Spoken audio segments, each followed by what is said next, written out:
नमस्कार दोस्तों, मैं हूं सुरजीत श्यामल। आप देख रहे हैं workervoice.in।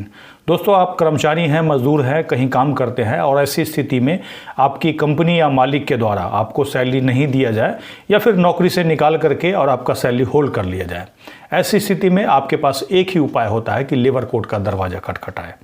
तो आज हम इसी लेबर कोर्ट में कैसे केस करें, कैसे शिकायत करें, उसकी जानकारी देंगे और साथ ही ये भी बताएंगे कि आखिर वो कौन कौन सी परिस्थितियां हैं जिसके तहत आप लेबर कोर्ट जा सकते हैं। हालांकि सबसे पहले मैं आपको क्लियर कर दूं कि डायरेक्टली आप लेबर कोर्ट नहीं जा सकते हैं।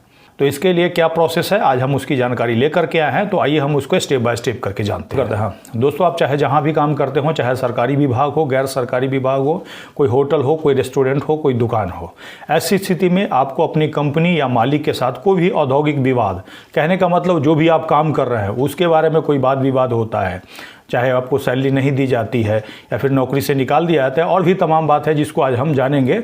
ऐसी स्थिति में आपको लेबर कोर्ट का दरवाज़ा खटखटाना होता है, लेकिन आप लेबर कोर्ट डायरेक्टली नहीं जा सकते, जैसा कि हमने पहले आपको बता दिया।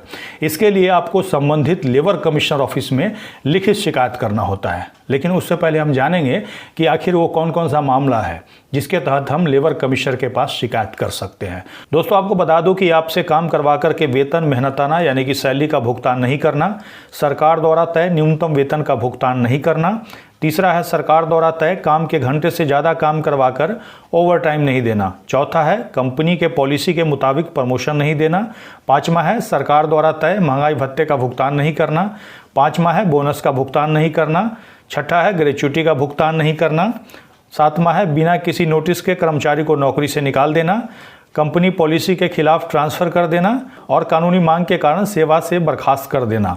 अब इसके बाद सवाल ये आता है कि लेबर कोर्ट या लेबर कमिश्नर के पास कौन शिकायत कर सकता है।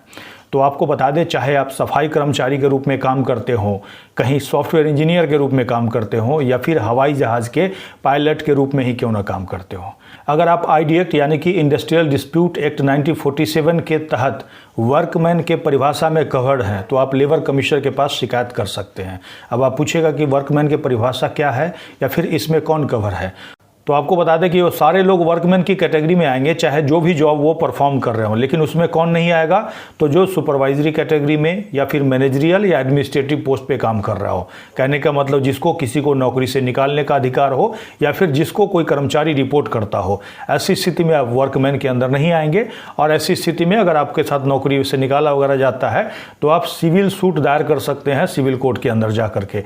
लेकिन जो लोग वर्कमैन की कैटेगरी में आएंगे वो लेबर कमिश्नर के पास शिकायत कर सकते हैं। अब इसके बाद सवाल आता है कि लेबर कमिश्नर ऑफिस में हम कैसे शिकायत करें। तो इसके लिए आपको एक बात ध्यान देना होगा, आपको ये देखना होगा कि आप सेंट्रल गवर्नमेंट के कर्मचारी हैं या फिर स्टेट गवर्नमेंट के।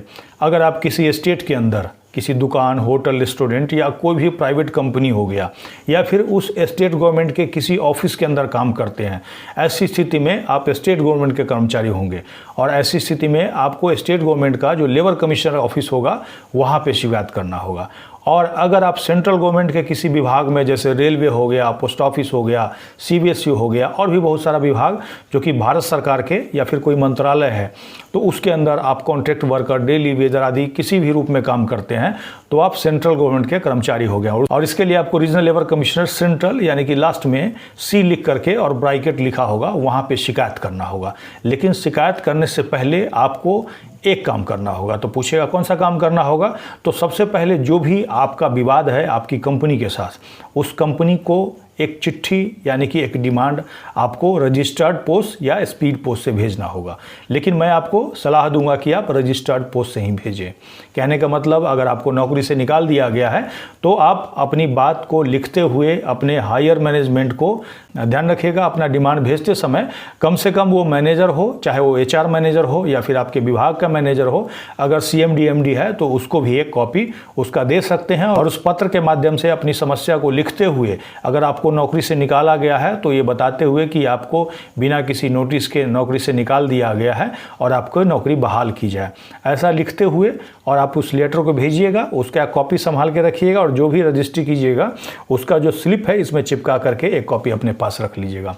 10 से 15 दिन तक कोई सुनवाई नहीं होती है तो उसी कॉपी के आधार पे एक और शिकायत बनाइएगा और शिकायत लेकर के जो भी संबंधित लेबर कमीशन ऑफिस में है वहाँ पे जा करके फाइल कीजिएगा। और इसके लिए मैं आपको यही सजेस्ट करूँगा कि जहाँ भी लेबर कमीशन ऑफिस में है वहाँ आप खुद से जाइए और हार्ड कॉपी में कंप्लेन वहाँ रिसीव कराइए।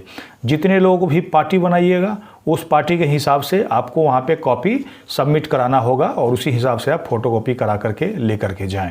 और ध्यान रखिएगा एक कॉपी आप अपने पास भी रखें, क्योंकि जैसे ही आप कंप्लेन करेंगे लेबर कमिश्नर के द्वारा आपकी कंपनी को 15 से 30 दिन के अंदर नोटिस भेजा जाएगा और साथ ही उसका कॉपी आपको भी दिया जाएगा, यानी कि आपको भी बुलाया जाएगा। जब आपके कंपनी प्रबंधक और आपको बुलाया जाएगा तो जो समझौता अधिकारी है आपके मामले में समझौता कराने की कोशिश करेगा। कई मामलों में जैसे कि सैलरी वगैरह का भुगतान नहीं किया है तो ऐसी स्थिति में कंपनी वाले या फिर मालिक जो भी आते हैं वो वहीं पे सेटलमेंट कर लेते हैं। और कोशिश कीजिए कि श्रम अधिकारी के सामने ही सेटलमेंट हो और जो भी पैसा का भुगतान किया जाए आपको चेक के माध्यम से या फिर अकाउंट में ही किया जाए, ताकि वो पक्का होता है। ये नहीं कि आप वहाँ पे साइन कर दिए और बाद में पैसा लेंगे तो फिर बाद में आपको देगा कि नहीं देगा इसका कोई भरोसा नहीं है। तो इसीलिए आपको वहीं पे सेटलमेंट अगर होता है और आप चाहते हैं तभी करें।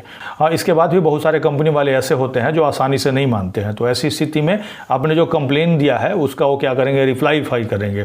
और जब वो रिप्लाई फाइल करेंगे तो आपको एक कॉपी दिया जाएगा और फिर आप उसको पढ़ करके उन्होंने सही बताया नहीं बताया उसका एक रिजॉइंडर फाइल करेंगे। और फाइल करने के बाद कैंसिलेशन ऑफिसर क्या करता है, फिर से समझौता कराने की कोशिश करता है। अगर समझौता अधिकारी के सामने 45 दिनों के अंदर सुलह समझौता नहीं होता है, ऐसी स्थिति में आप उनसे अनुरोध कर सकते हैं कि आपके मामले को संबंधित लेबर कोर्ट के अंदर रेफर कर दें।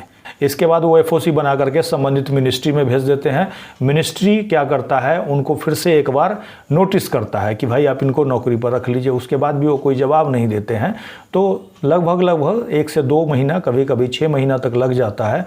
वो क्या करते हैं, लेबर कोर्ट के अंदर रेफ़र कर देते हैं। और जब भी लेबर कोर्ट में रेफ़र किया जाएगा तो आपको एक लेटर आएगा, लेकिन उसके बीच में आपको पता करते रहना चाहिए। और जब भी आपको लेबर कोर्ट का डेट पड़ेगा, पहले डेट पे आपको वहाँ पे भी एक दावा करना होगा, अपना कंप्लेन बढ़िया सा बना करके और लेबर कोर्ट के अंदर लगाना होगा। इसके बाद जैसे कोर्ट की जो सुनवाई होती है वैसे ही कोर्ट की सुनवाई वहाँ पर भी होती है और आप अपनी बात रख सकते हैं। और इसके बारे में भी आगे अगर आप कमेंट्स करके बताएंगे तो एक एक प्रोसेस में उसका बताने की कोशिश करूँगा। अगर आप इसको डिटेल में पढ़ना चाहते हैं तो नीचे वीडियो के डिस्क्रिप्शन में आपको हमारे ब्लॉग www.workerboys.in का लिंक मिल जाएगा। और साथ ही लेबर कोड के बारे में बहुत सारा वीडियो हमारा पीछे भी है, उसमें थोड़ा सा वीडियो और वॉइस क्वालिटी थोड़ा सा वीक होगा, लेकिन इन्फॉर्मेशन बिल्कुल सही है, उसको जा करके आप देख सकते हैं। इसके लिए आप सीधे यूट्यूब पे लेबर कोड और स्पेस वर्कर वॉइस लिखिएगा तो हमारा सारा वीडियो आ जाएगा और साथ ही आप ब्लॉग पे भी उसकी जानकारी पढ़ सकते हैं। इसके साथ ही आपको ये जानकारी कैसी लगी नीचे कमेंट्स में लिख करके जरूर बताएंगे। अगर आप हमें फेसबुक पे देख रहे हैं तो पेज को लाइक करेंगे, यूट्यूब पे देख रहे हैं तो चैनल को सब्सक्राइब करेंगे, वीडियो को अधिक से अधिक शेयर करेंगे ताकि अधिक से अधिक साथियों तक ये जानकारी पहुंच पाए। इसके साथ ही विदा लेता हूं, जल्दी एक नई जानकारी के साथ मिलते हैं। धन्यवाद।